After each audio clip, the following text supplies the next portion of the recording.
welcome to my show. My name is Dan Toker, and this is Emergence.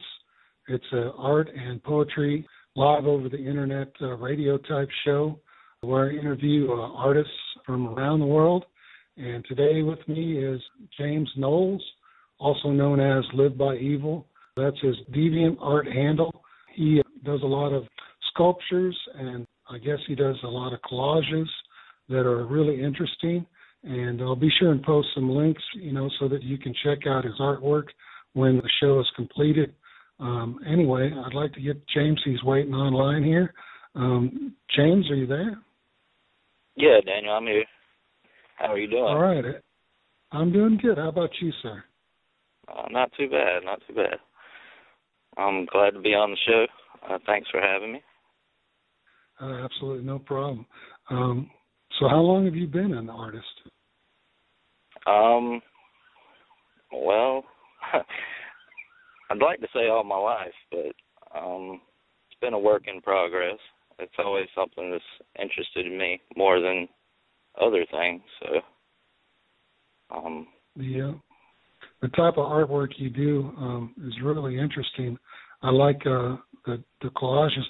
Do you do both digital and collages, like the magazine cutout types? Prefer, the regular cut and paste method, but I do some digital work. It's not really my strong point, but I'm still learning a lot of Photoshop techniques and whatnot, but it's something I like to mess around with. But I definitely say traditional collage is my main area of interest. I noticed you also do those found object sculptures. The one I'm looking at now is called The Last Beam. How long did it take you to complete that piece? Well, actually started on that about 3 years ago, and I had been about 3 months on it to begin with, and it got to a point, and I was sitting at my friend's house for several years, and I went back to it and spent another probably 3 or 4 months on it because I just didn't feel it was finished. I like it a lot. It reminds me of something you might see in Star Trek movie, like the Borg. Yeah, I'm a big sci-fi fan, Star Trek, Stargate, so I guess a lot of that carries over into my work. It's a pretty neat piece. So do you still have that one, or has it been sold, or? Yes, I still have it. Do you sell a lot of your work there on DeviantArt? No, I actually haven't really sold a whole lot of work. Done a few little small art shows where I've sold a bunch of collages, but other than that, that's pretty much it. The collages, how long does it take you to complete a collage like that? Really, again, some of them are, 5 minutes. Some of them are several weeks. It just depends on the number of pieces and exactly what I'm trying to do with it. But some of them are just super quick, fast ideas, just kind of thrown together. I'll get in a fast-paced mood and do a whole bunch of them in one night. And I'm usually always working on more than one at one time. I'll usually have one larger one, and then I'll work on some smaller ones at the same time. Where do you draw your inspiration? From all over, really. A lot of the Dadaist and Surrealist movements, Winston Smith, Bosch, Chris Cooksey, just really life in general, everything I've ever seen and heard and done all combined together to I don't know, make it happen, I guess. One of my favorite collages here is called Old Fags. So they've got a guy that's holding a pack of cigarettes. What's that about?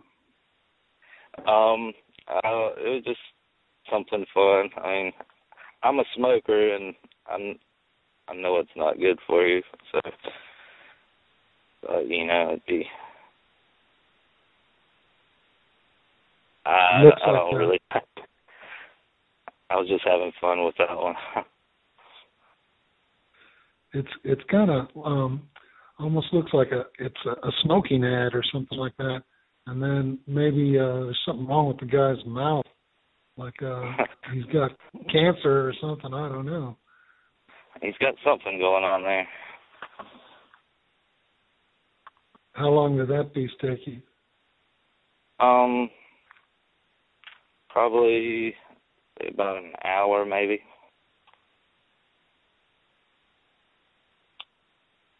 Did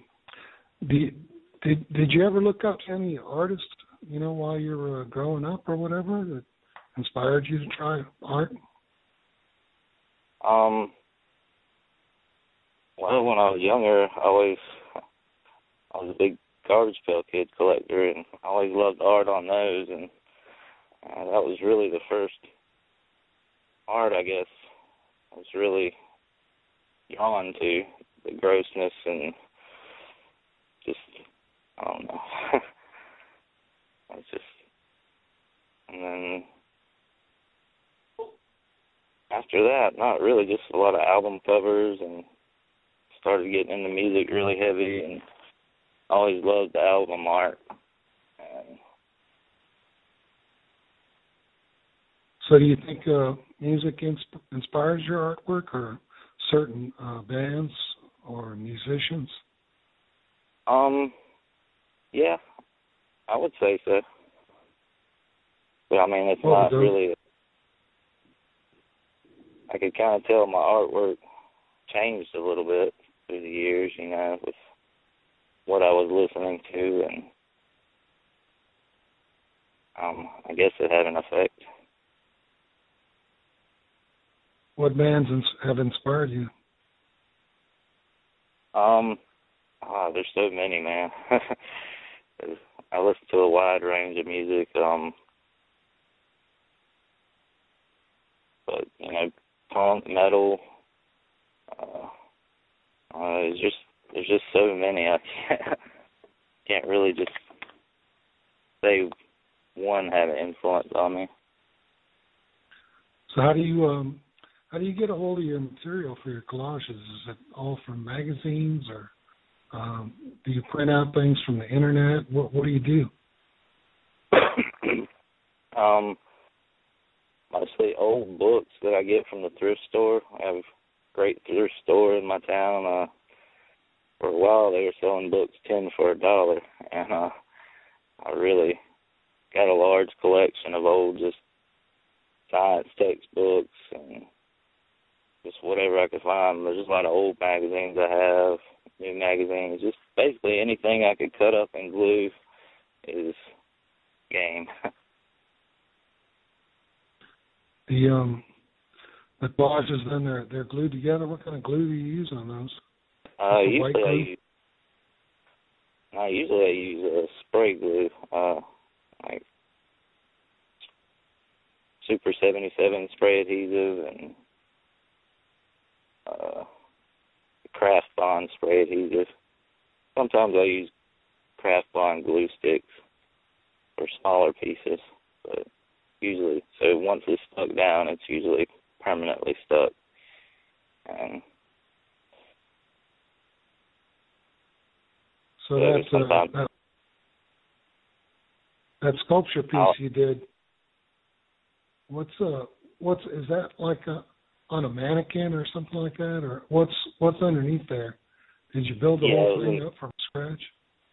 It was a mannequin on top of a lamp, a standing lamp base box, and around the corners is things off a casket, handles off a casket, and then and just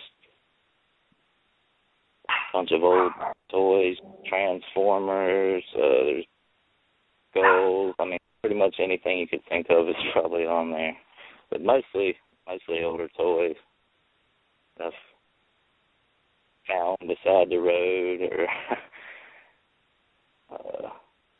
at the thrift store, things from my childhood. So I'm always collecting things. If I see something shiny, I pick it up, whether it's in the parking lot at Walmart or on the ground at work. You know, if I see something I think I could use later, I grab it. Kind of a pack rat. I've got it, blown up here on my computer, and I can see at the very top, it's got like a light bulb. Does that light up? Yeah, it's the actual functioning light, and there's a lot of, it's semi-posable. Like one of the arms move, and you can move the fingers or finger-like objects on it. There's some sound, a few lights in the arm. So I'd say probably 30% of the pieces actually have movement, and you can move them and actually pose it.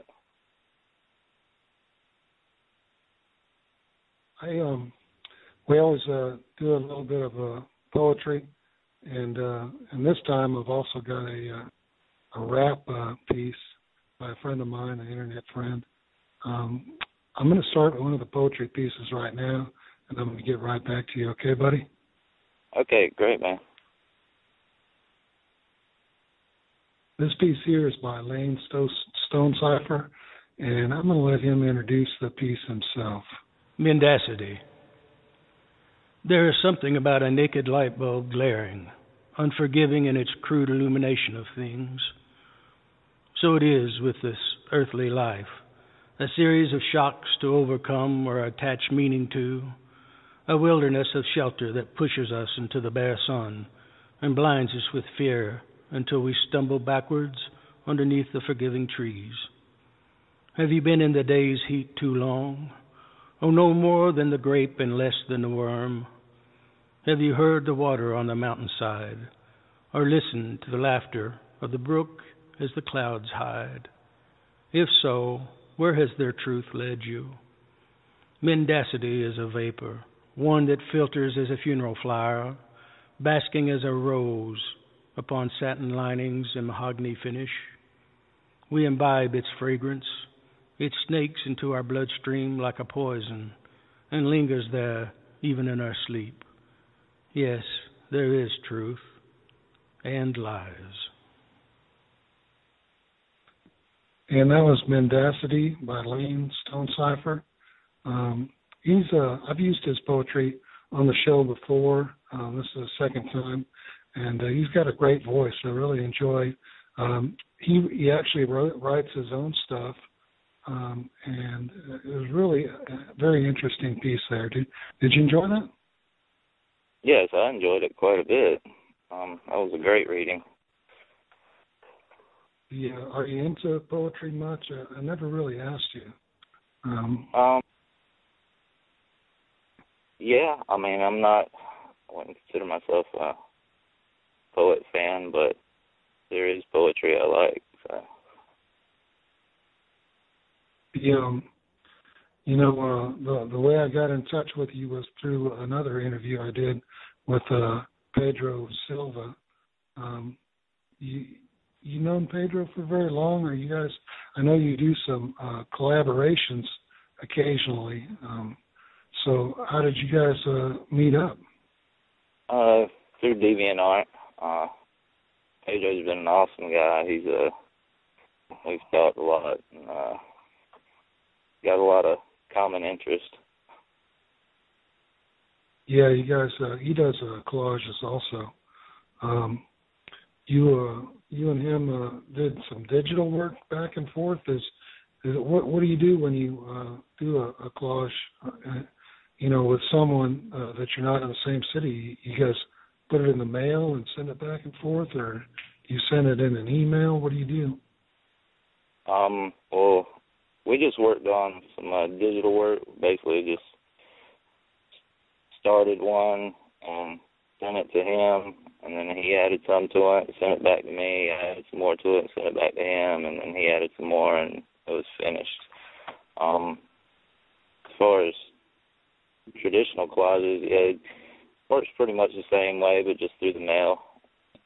You start with a background and maybe, another main image, and mail it off, and they'll finish it.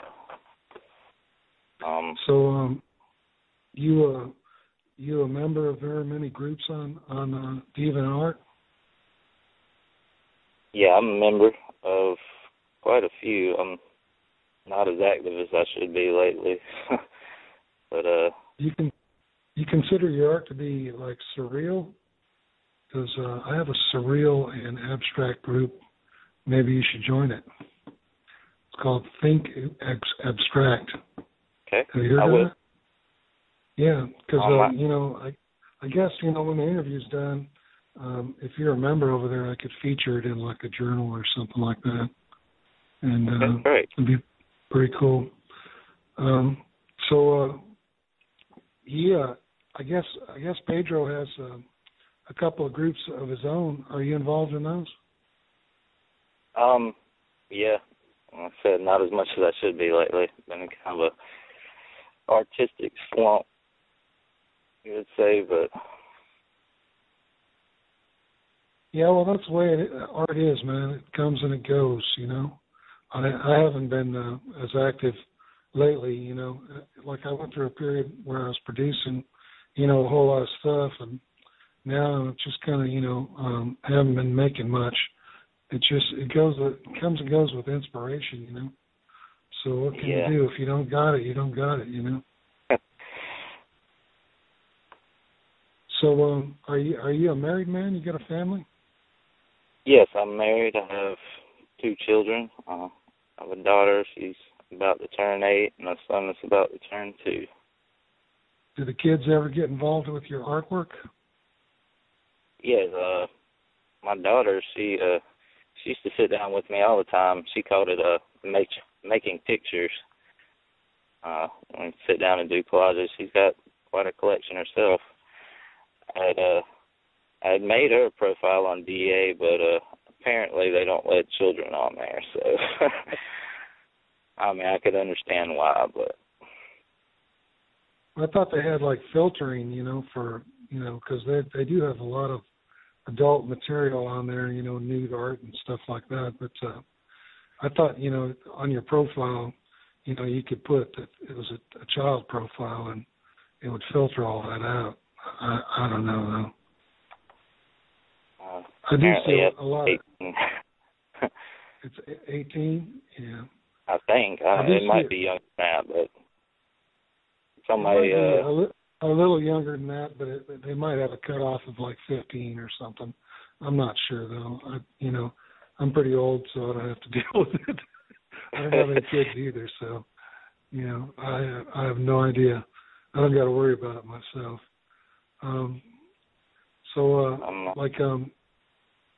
Your art, it's not graphic like that at all, right? I haven't seen anything adult really. I mean, there is some slight nudity on a few and some gore maybe, but other than that, it's pretty lighthearted, I guess. Yeah, it's funny about the way that gore and violence, is so accepted, and nudity is such a big deal, in our society. It's kind of strange. It seems like the human body, it should be the thing that's accepted, and the gore and violence, is the thing that should be shunned, but it's just totally the opposite. The acceptable thing is to see, blood and violence, and you see it on TV, all day long, but they won't allow anything more risque than cleavage or short pants, Yeah, women getting thrown out of places for breastfeeding their child in public, Yeah, exactly. It's a natural thing. So. Anyway, here we go again. I'm gonna try something new on this show. First time ever. I'm gonna play a piece of rap music. It's an amateur piece, done by a friend of mine who's just starting out. He decided that he wanted to make some rap music that's like close to his heart, and based on real life. So let me get that started, and just hold on. I'll get right back with you, okay, James? Okay, man. This piece is by a Facebook friend. I originally met him on online in a different chat place. It's not Facebook, but now we're Facebook friends. And he entitled this piece "When I Was Young," and his name is Lewis. Hold on for that.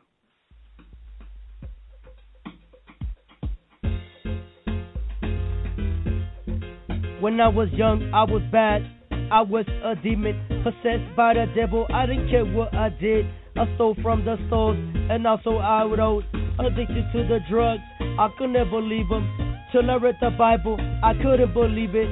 Till I went to church and they gave me a Bible, and I started reading and I began believing. More than 5 seizures had happened in my life, but thanks to God and my family, I'm still alive. Satan's everywhere, trying to take you nowhere, trying to take your life like he almost did to mine. And I pray to the Lord for protection from other demons and Satan that want to possess me. And I know one day the glory of the Lord is gonna come, and all the weeds are gonna perish, and I should perish.